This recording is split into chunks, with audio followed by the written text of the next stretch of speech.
Assalamualaikum warahmatullahi wabarakatuh. Salah satu momen penting dalam kehidupan Rasulullah Shallallahu Alaihi Wasallam dan umat Muslim adalah peristiwa Isra Miraj. Kejadian ini bahkan tercatat dalam Al-Quran. Saat Rasulullah Shallallahu Alaihi Wasallam akan melakukan perjalanan tersebut, para malaikat pun merasa khawatir. Mengapa mereka takut ketika Rasulullah Shallallahu Alaihi Wasallam naik ke langit? Apakah ada konsekuensi bagi malaikat karena kehadiran Rasulullah Shallallahu Alaihi Wasallam saat Isra Miraj? Saksikan video ini sampai selesai. Malaikat, sebagai makhluk yang patuh kepada perintah Allah Subhanahu wa Ta'ala, senantiasa taat. Mereka tidak pernah mengabaikan perintahnya. Ini ditegaskan dalam Al-Quran. Kepunyaannya lah segala yang di langit dan di bumi serta malaikat-malaikat yang di sisinya. Mereka tidak merasa angkuh untuk menyembahnya dan tidak pula merasa letih. Mereka senantiasa bertasbih di malam dan siang tanpa henti. Quran Surah Al-Anbiya, ayat 19-20. Salah satu contoh ketundukan malaikat terjadi saat mereka diminta untuk sujud kepada Nabi Adam alaihissalam, meskipun pada awalnya mereka meragukan keputusan Allah dalam menciptakan Nabi Adam alaihissalam. Dan ingatlah ketika kami berfirman kepada para malaikat, sujudlah kepada Adam, maka mereka sujud kecuali iblis. Dia menolak dan sombong, dan menjadi salah satu dari orang-orang yang kafir. Quran Surah Al-Baqarah, ayat 34. Peristiwa ini dicatat dalam firman-Nya. Maka bersujudlah seluruh malaikat itu, semuanya bersama-sama. Quran Surah Sad, ayat 73. Siapapun yang menentang akan menanggung hukuman dari Allah Subhanahu wa Ta'ala. Hal ini terjadi pada Azazel, yang merasa lebih tinggi daripada Nabi Adam alaihissalam. Allah berfirman, "Mengapa kamu tidak bersujud kepada Adam saat aku menyuruhmu?" Iblis menjawab, "Saya lebih baik daripadanya. Engkau ciptakan saya dari api, sedangkan dia engkau ciptakan dari tanah." Quran Surah Al-A'raf, ayat 12. Bukti bahwa malaikat juga merasa takut terlihat dalam perilaku Jibril alaihissalam. Saat menceritakan kengerian neraka kepada Rasulullah Shallallahu Alaihi Wasallam, Jibril alaihissalam bahkan menangis karena ketakutannya. Rasulullah Shallallahu Alaihi Wasallam juga turut bersedih. Umar bin Khattab radhiyallahu anhu meriwayatkan percakapan mereka. "Bagaimana saya tidak menangis? Saya lebih berhak menangis. Siapa tahu, Allah yang Maha Mengetahui, mungkin saya akan mendapatkan kedudukan yang tidak sesuai dengan kedudukan saya saat ini. Saya tidak tahu, mungkin saya akan diuji sebagaimana iblis dulu. Dia berasal dari golongan malaikat. Saya tidak tahu, mungkin saya akan diuji seperti Harut dan Marut." Ketakutan dan kesedihan mereka berakhir ketika Allah Subhanahu wa Ta'ala mengutus seorang malaikat untuk menyampaikan firman-Nya. "Wahai Jibril, wahai Muhammad, sesungguhnya Allah menjamin kalian dari kemungkinan melakukan kedurhakaan kepadanya." Bahkan para malaikat juga merasa takut saat bertemu dengan Rasulullah Shallallahu Alaihi Wasallam.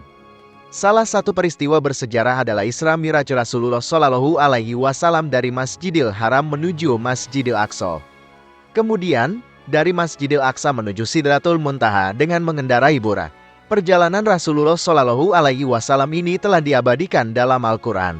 Maha suci Allah yang telah memperjalankan hambanya pada suatu malam dari Masjidil Haram ke Masjidil Aqsa yang telah kami berkahi sekelilingnya agar kami perlihatkan kepadanya sebagian dari tanda-tanda kebesaran kami. Sesungguhnya Dia adalah Maha mendengar lagi Maha mengetahui. Quran Surah Al-Isra ayat 1. Pada peristiwa Isra Miraj, Rasulullah Shallallahu Alaihi Wasallam ditemani malaikat Jibril. Saat sampai di langit pertama dan hendak masuk, Jibril ditanya, "Siapa yang bersama?" Abu Jibril pun menjawab bahwa ia bersama Muhammad yang diutus menghadap Allah Subhanahu wa Ta'ala. Malaikat yang bertanya itu pun membuka pintu dan mengucapkan selamat datang kepada baginda Nabi Muhammad Shallallahu Alaihi Wasallam. Saat berada di langit, Rasulullah Shallallahu Alaihi Wasallam mengunjungi para nabi tingkatan langit yang berbeda-beda. Salah satu nabi yang ditemui adalah Nabi Musa alaihissalam. Bahkan, beliau mendapat saran dari Nabi Musa alaihissalam perihal perintah salat. Rasulullah Shallallahu Alaihi Wasallam sampai harus bola-balik bertemu Allah Subhanahu wa Ta'ala dan Nabi Musa alaihissalam. Pada akhirnya, Allah Subhanahu wa Ta'ala berfirman, "Wahai Muhammad, salat yang telah wajibkan adalah 5 kali dalam sehari semalam. Pahala setiap salat tersebut dilipat gandakan 10 kali lipat. Oleh karena itu, menjalankan salat 5 kali sama dengan menjalankan salat 50 kali. Barang siapa berniat melakukan kebaikan tetapi tidak melaksanakannya, akan dicatat 1 kebaikan. Jika dia melaksanakannya, akan dicatat 10 kebaikan. Dan barang siapa berniat melakukan keburukan, tetapi tidak melakukannya, keburukan itu tidak dicatat sama sekali. Namun, jika dia melakukannya, akan dicatat sebagai 1 keburukan. Saat Rasulullah Shallallahu Alaihi Wasallam menerima perintah ini, para malaikat tergambar dalam keadaan ketakutan. Abu Hurairah meriwayatkan bahwa Rasulullah Shallallahu Alaihi Wasallam bersabda, ketika Allah mengumumkan sebuah perintah di langit, para malaikat menunjukkan sayap-sayap mereka dengan ketakutan, bagaikan lapisan yang ditarik di atas batu putih. Setelah rasa takut lenyap dari hati mereka, mereka bertanya, apa yang diumumkan oleh Tuhan kalian? Jibril menjawab, kebenaran, Dia Maha Tinggi lagi Maha Besar. Lalu para penemban berita langit, atau setan, mendengarnya. Mereka, para penemban berita langit, sebagian di atas sebagian yang lain. Tak hanya itu, bahkan ada satu malaikat yang sampai sayapnya dipatahkan karena tidak memberi hormat kepada Rasulullah Shallallahu Alaihi Wasallam. Allah Subhanahu wa Ta'ala pun menghukumnya dan mengasingkan mereka tersebut. Kisah lengkapnya diabadikan dalam kitab At-Turquloh, karangan Imam Al-Ghazali. Tak hanya sayapnya saja yang kejadian ini pun sampai di telinga Nabi Shallallahu Alaihi Wasallam lewat malaikat Jibril. Jibril berkata, ya Rasulullah, aku telah melihat ada seorang malaikat langit berada di atas singgasana saja. Di sekitarnya terdapat 70.000 malaikat berbaris melayaninya. Pada setiap hembusan nafasnya, Allah Subhanahu wa Ta'ala menciptakan darinya seorang malaikat, dan sekarang ini kulihat malaikat itu berada di atas gunung Qaf dengan sayapnya yang patah dan sedang menangis. Malaikat itu meminta tolong. Kalau aku berkata, apa salahmu? Ia berkata, ketika aku berada di atas singgasana pada malam fikra, lewatlah padaku Muhammad. Kekasih Allah, lalu aku tidak berdiri menyambutnya, dan Allah menghukum dengan hukuman ini serta menempatkanku di sini, seperti yang kau lihat. Malaikat itu menjelaskan penyebab ia diasingkan. Ia terus menangis dan menyesali perbuatannya. Malaikat Jibril pun mencoba mencari pertolongan agar bisa membantu malaikat yang malang itu.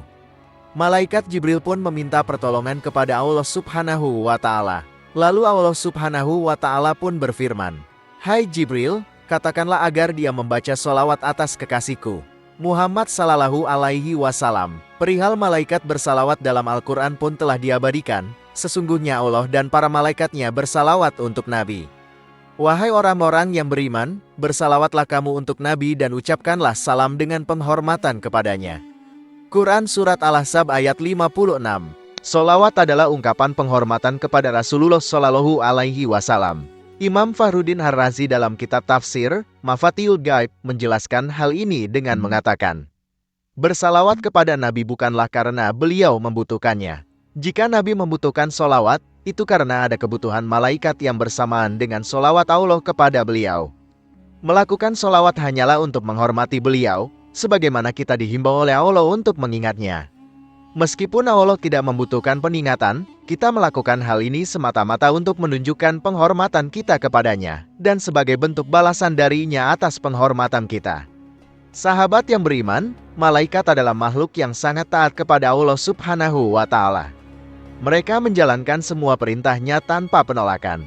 Karena jika mereka menentang, Allah Subhanahu wa Ta'ala akan menegakkan hukuman, seperti yang dialami oleh malaikat yang tidak menghormati Nabi Shallallahu Alaihi Wasallam. Demikian pembahasan kali ini. Semoga bisa bermanfaat untuk kita semua. Amin ya Rabbal Alamin. Jika kamu memiliki pendapat terkait pembahasan kali ini, tulis pendapat kamu di kolom komentar di bawahnya. Terima kasih telah menonton video ini. Jika kamu menyukai konten ini, jangan lupa untuk like, share, dan subscribe ya. Terima kasih dan sampai jumpa dalam video berikutnya.